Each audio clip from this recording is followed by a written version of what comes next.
Bonjour et bienvenue sur Marius Rénov. Cette vidéo, c'est pour vous montrer la phase fin de prestation. Donc, la fin de prestation se passe souvent en trois étapes. Une première étape qui va vous permettre de préparer l'attestation de travaux et les différents documents euh, en amont du rendez-vous de fin de prestation.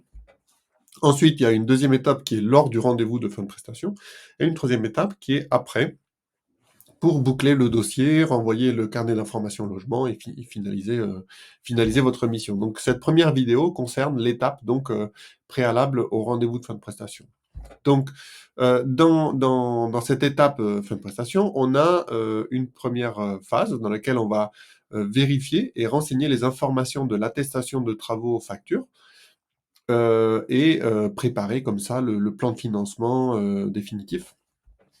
Donc sur Marius, on va tout simplement reporter les informations de l'attestation de travaux devis. Ça va vous permettre, vous, de vérifier ces informations et de les rectifier s'il y a eu des évolutions. Notamment, c'est surtout sur la description et les postes de travaux. Donc, tous ces champs sont reportés, mais ils restent pour autant éditables. Euh, donc, vous avez, c'est en deux pages, vous avez la page 1 et la page 2. La page 2, ça va concerner donc la description des postes de travaux, les montants que vous pourrez faire évoluer. Si le projet est conforme au devis, vous n'avez rien à modifier. Si les prestations de travaux ont évolué, si une entreprise de travaux a évolué, si le montant a évolué, c'est des choses que vous pouvez modifier à cette étape-là. Ensuite, on va avoir le plan de financement qui va se préparer et pour une génération. Voilà, on a le plan de financement définitif qui va se préparer ici. Et c'est un document que vous pourrez valider et comme ça ajouter à votre dossier. Sur la base de ce plan de financement, Marius va générer le CERFA plan de financement. Voilà, c'est le CERFA que vous pourrez déposer sur mon projet ANA. C'est notamment là qui va être demandé. Donc vous ne faites que l'envoyer au ménage, qui lui le recevra et pourra le signer. À partir de ce moment-là, vous pouvez continuer, envoyer le document et continuer dans les étapes et arriver à la partie génération du formulaire attestation de travaux et attestation C2E.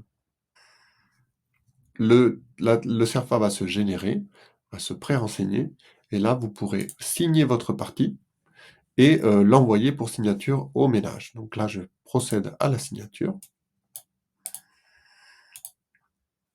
Et je fais la même chose pour l'attestation C2E. Donc on va générer le document, pouvoir le vérifier et l'envoyer au ménage.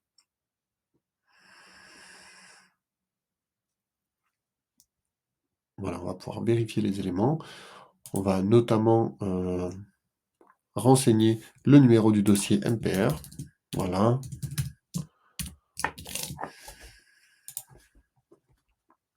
On envoie les documents. Et pour finir cette étape, on va convenir d'une date de fin de prestation. Donc on va enregistrer la date, l'heure de visite, la durée de la visite et avancer dans les étapes. La date de fin de prestation est donc confirmée et c'est une information que vous pouvez envoyer grâce à la petite boîte mail là, depuis Marius tout simplement, pour communiquer les informations au ménage. Au niveau de cette étape, vous pourrez déposer la facture de solde, c'est toujours intéressant. Comme ça, le ménage il a tous les éléments pour préparer son rendez-vous de fin de prestation et éventuellement préparer le paiement de votre mission. Vous allez pouvoir aussi ajouter le RIB. Donc ça, c'est un document que vous devez collecter parce que, voilà, si vous êtes notamment sur mon projet ANA, c'est un document que vous déposez. Et si vous êtes mandataire MaPrimeRénov', c'est un document aussi que vous devez collecter pour le déposer sur la plateforme. À cette étape, on peut, comme pour toute étape de paiement, activer un mandataire financier qui pourra collecter les fonds. Donc ça, en activant, on va pouvoir déclencher la génération d'une procuration pour le versement sur un compte tiers. Donc c'est une option, c'est pas obligatoire, mais ça permet notamment, si les fonds doivent être versés sur un autre compte, d'activer la génération de CERFA et pouvoir renseigner tous ces éléments qui du coup seront indiqués dans le CERFA. On arrive donc à l'étape rapport de fin de prestation qui fera l'objet d'une autre vidéo.